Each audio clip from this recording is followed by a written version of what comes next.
هنقول ايه؟ ياهو ايه هو؟ يعني ايه ياهو؟ نلجأ اليك انت يا رب واستنفذنا جميع الطرق فلا نلجأ الا لك انت. نحن نقول حتى اليهودي لما يقول ياهو، حتى كلمة دي جاية ازاي؟ دي الله. خذنا حرفين منها من المولى البعض بمعنى اتوجع. واتوجع لمين؟ المولى سبحانه وهكذا. ابن ابراهيم الاواه الحليم، اواه يعني كثير الاهات، من الله مشتقه من الله سبحانه وتعالى. هذه هي اللغه.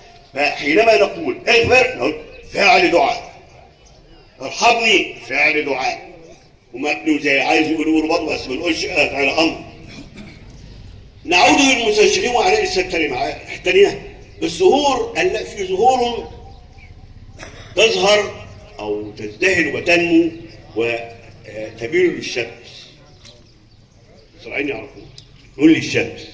طيب يسموها ايه؟ خلي بالكم بقى جاي ظهرت عباد الشمس. اوعى تقول ظهرت عباد الشمس. الله سبحانه وتعالى حينما يخلق ظهر بقدرته نصدمه في قوته. ازاي ده؟ ظهرت عباد الشمس وزيت عباد الشمس. ازاي نقول الكلام ده؟ ده كلام واحد.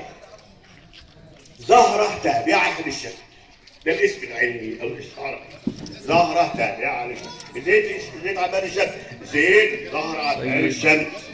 ما نقولش عباد الشمس، نقول الشمس. ده كلام. ده في زهور بتظهر او موجوده بتتكشف لما تشوفها ما اعرفش اسمها ايه. طب نقوم احنا نديها نقطه الانسان او عباده الانسان.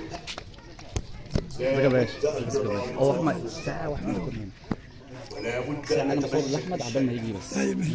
ونشكر الحفل الكريم ان اتاح لنا ان نتكلم ونقف وقفه معا ونتقابل. ان دل على هذا يدل على وحده الاسلام ويدل على أهمية العلم والعلماء. وأشكر الجميع والسلام عليكم ورحمة الله وبركاته.